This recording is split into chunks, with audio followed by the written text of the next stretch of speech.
Hello, weren't you supposed to have moved out already? You're always so slow. The movers will be here in an hour. Last week, my husband and his partner made it clear it was time for me to leave. Then, just a week later, the doorbell rang. Standing there were my husband and his partner. How did they even find my new place? I managed a facade of indifference as I greeted them. "Hello, what brings you here?" I asked, keeping my tone light despite the confusion swirling in my head.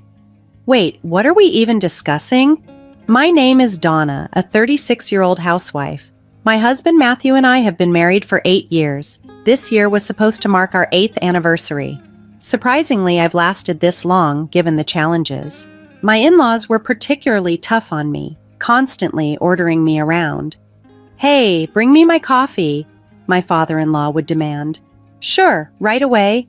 Donna, haven't you cleaned the bathtub yet? And the garden is still a mess," my mother-in-law would chide. I apologized, feeling overwhelmed. After marrying Matthew, we moved in with his parents. Matthew insisted it was tradition for the eldest son to stay with his parents. I hoped it would just be for the first year. "Don't be selfish," he said. "It's what Mom and Dad want, and it'll teach you how to manage a household." We had no discussion about this before our marriage, but I loved him and wanted to make it work. So I agreed, albeit reluctantly, to live in my in-laws' home, Paul and Margaret.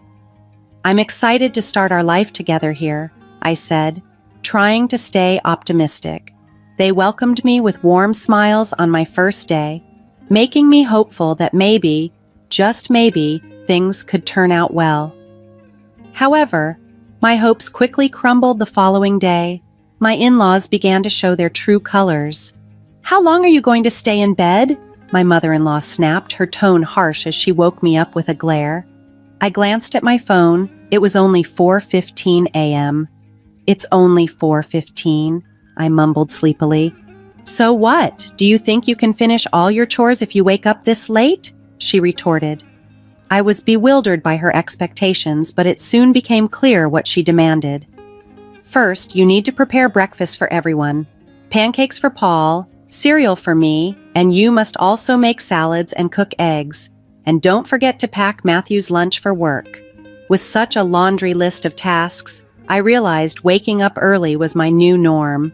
Despite my grogginess, I managed to whip up breakfast and pack a lunch for my husband. But when breakfast time came, my in-laws were inexplicably furious. "What is this? I just had scrambled eggs yesterday. You can't do the same thing 3 days in a row. You need to be more creative," my father-in-law barked. I was taken aback. I had only arrived the previous afternoon. How was I supposed to know his daily menu preferences? My husband, meanwhile, showed no interest in defending me. He sat silently, absorbed in his breakfast and the TV, seemingly oblivious to my plight. Their unreasonable anger was a shock, and I felt utterly alone. When it was finally my turn to eat, after my father-in-law had left for work, I sat there with my cold breakfast under the scrutinizing gaze of my mother-in-law. "How long do you need to eat? You are slow," she commented disdainfully. From the very first day, I felt a sense of despair. Why was I being treated this way? That night, alone with my husband in our room, I pleaded with him, "Do we have to live here with them?" The thought of living like this forever was unbearable, and my distress must have shown because I couldn't help but speak my mind through tears. My husband seemed taken aback by my emotional outburst. "Don't be so hard on yourself," he tried to reassure me. "They're just testing you to see if you can handle the pressure. Once they see you're strong enough, they'll start treating you better." "Really?" I questioned, skeptical yet desperate for a glimmer of hope. "Of course," he insisted. "Just give it some time. You'll win them over." Encouraged by his words, I resolved to do my best, believing that eventually my in-laws would come to accept me. With this new determination, I threw myself into meeting their expectations, tackling all the household chores with as much diligence as I could muster. However, things didn't go smoothly. The demands of my in-laws were erratic, often changing unexpectedly, which left me confused and prone to mistakes. Whenever I faltered, the scolding was immediate. "Oh my, why can't you do what you're told? You are a dawdler," my mother-in-law would scold, using the nickname that stung with every utterance. I was deeply saddened by her harsh words, but my frustration began to fuel a determination within me. I was resolved to master the household tasks and earn their approval, no matter how unfairly they treated me. This determination became a kind of silent competition with myself. Gradually, I learned to detach from the immediate sting of their remarks, viewing their criticisms more like the meaningless barking of two upset dogs, an analogy that somehow made it easier to cope with the stress. This perspective prevented their harshness from weighing me down emotionally. However, while I managed to cope better with my in-laws, my relationship with my husband started to show signs of strain. We had been married for 4 years, and over time he became increasingly distant. He used to cherish our time together, planning outings on our days off and sharing lively conversations with me at night. But recently, he had grown silent, especially concerning the issues with his parents. Whenever the topic of their treatment came up, he seemed to withdraw further, preferring to remain uninvolved. This shift in his behavior troubled me deeply, as it felt like I was losing not just the battle with my in-laws, but also the connection with the man I married. Whenever I shared the day's events with my husband, he seemed distant and uninterested in anything I had to say.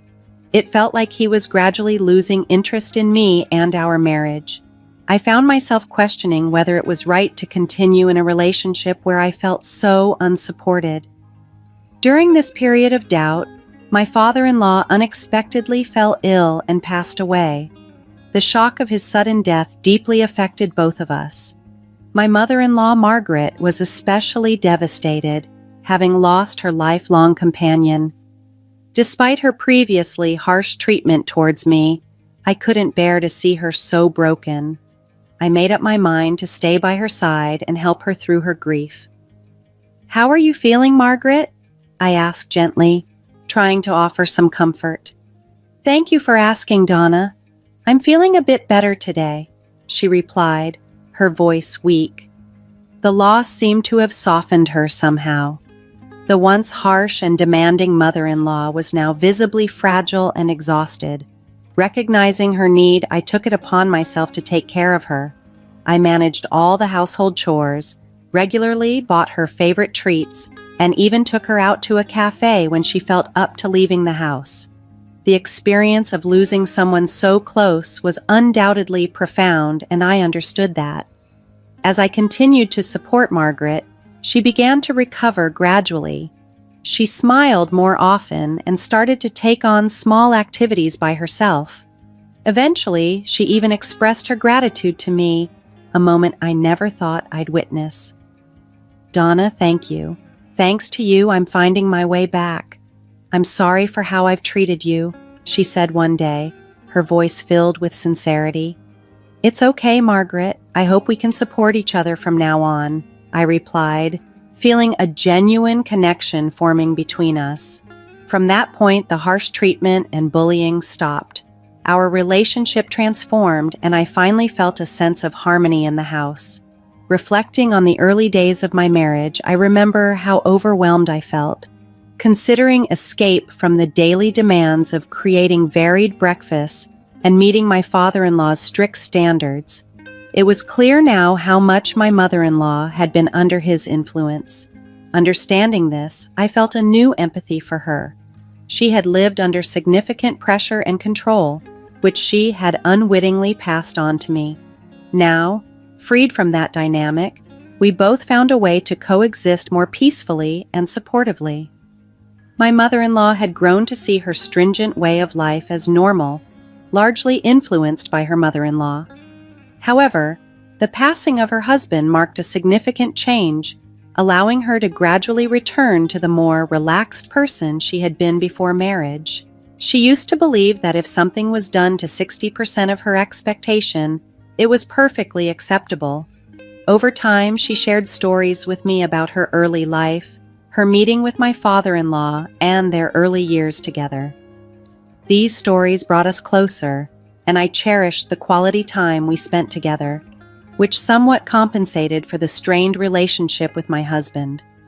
As the years passed, age started to take its toll on my mother-in-law. Her mobility decreased, her legs and back weakened, necessitating more frequent hospital visits. Eventually, she required a wheelchair, but our home, being an old structure with many steps, was not wheelchair accessible. This situation posed a significant challenge for her daily life. While pondering the possibility of remodeling my in-laws' home to make it more accessible, my parents came forward with a generous offer. They proposed giving up their own house, which was already modified to be barrier-free due to my grandparents' needs. The house was relatively new, only about a decade old, and fully equipped to accommodate someone with mobility issues. My parents were planning to move to the countryside for their retirement and saw this as an opportune moment to fulfill that dream. The proposal seemed beneficial for everyone involved. Excited by the prospect of improving my mother-in-law's living conditions, I discussed the idea with her and my husband. Both were thrilled with the suggestion. This potential move held the promise of not only providing a better living situation for my mother-in-law, but also possibly bringing a new, positive dynamic to our family relationships. We moved into my parents' house without delay. I was already familiar with the home, which had been modified to be barrier-free, making it an ideal setting for my mother-in-law's needs. The house was also conveniently close to where my husband worked, easing his commute and adding a bit of convenience to our lives. Life became peaceful and tranquil. Even though my relationship with my husband wasn't perfect, my bond with my mother-in-law had grown strong, making this new arrangement feel like a sensible way to live. However, 4 years after we settled into our new home, my mother-in-law's health took a turn for the worse. After some tests during a hospital visit, she was diagnosed with terminal cancer, with only about 7 months to live.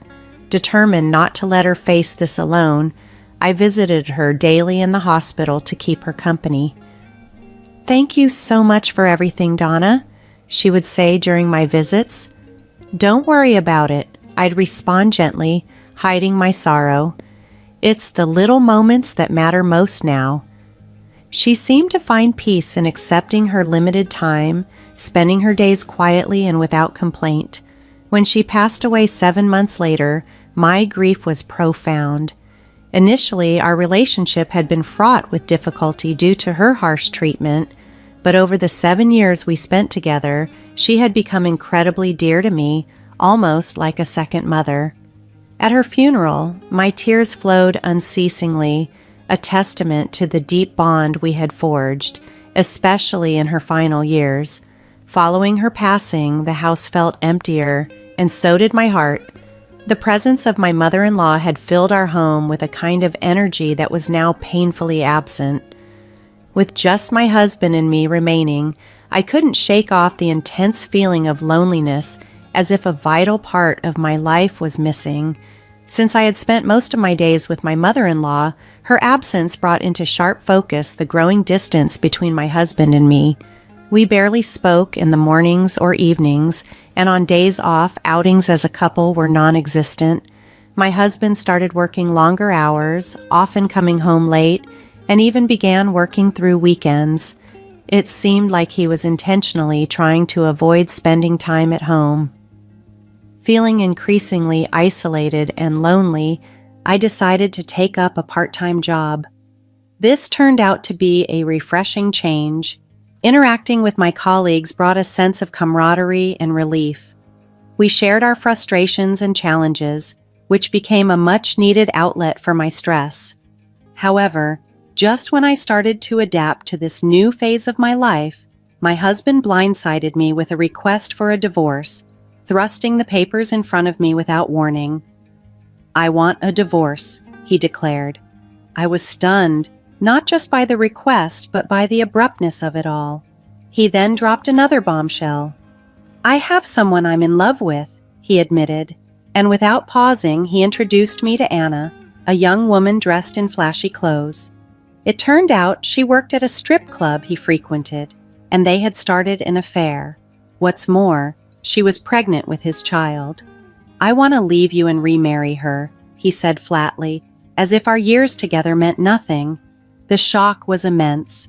After all the years I'd dedicated to managing our home and enduring the challenges with his family, his betrayal felt like a severe blow. Anna, standing there, seemed almost gleeful about the situation. "We have a new family member on the way, so will you make things easy and step aside?" she asked smugly. Their blatant disregard for my feelings solidified my decision. I agreed to the divorce. "I'll give you some time to find a place and move out," my husband said, as if granting me a favor. I signed the divorce papers with a heavy heart. Now we were essentially strangers. 9 days later, my ex-husband and Anna showed up at my door. "Haven't you moved out already? You're always so slow," he taunted, echoing the unfair criticisms I used to hear. At that moment, I realized that the end of this chapter was indeed the beginning of a new, hopefully brighter one. I replied calmly, unbothered by their urgency and ready to move forward on my terms. They seemed quite pleased to see the cardboard boxes stacked up at my old place. An hour later, the movers arrived and whisked everything away. "Good, then get the hell out of here," my ex-husband jeered, with his partner smirking beside him as they waved me goodbye. Unbeknownst to him, I had a surprise up my sleeve that I chose not to reveal just yet. I had already moved to a new house and was settling in comfortably. A week later, a knock at the door startled me. It was my ex-husband and his partner. "How did you find me?" I asked, genuinely puzzled. "We followed you from work. That's a bit stalker-like, isn't it?" Their expressions were tense, clearly upset about something. "What's going on?" I played dumb as they burst out. "We were living in that house and suddenly got an eviction notice." "Oh, is that so? I wonder why," I feigned ignorance. "Don't play dumb. You must have done something," they accused loudly. I had no choice but to reveal the truth. "Well, I sold the house," I said simply. "What? Why would you sell it without asking? You can't do that," the woman exclaimed shrilly. "That house was mine to sell. It was given to me by my parents and is in my name," I explained calmly, watching as realization dawned on my ex-husband's face. "So that house won't become our house," he stammered, his plan unraveling. "No, it won't, and I don't know what promises you thought you heard, but the house is no longer available," I maintained a steady tone. Their argument escalated, and I firmly told them, "If you continue this noise, I'll call the police." They left in a hurry, but I wasn't finished. Given the circumstances of our split and the financial strain they'd caused, I decided to press for alimony. I demanded $70,000 from my ex-husband and $45,000 from his partner. Additionally, I revealed that my ex-husband was infertile, a fact we discovered when we were trying to conceive, which he had concealed from his new partner. The turn of events left them reeling as I closed this painful chapter of my life, ready to move forward with a clean slate.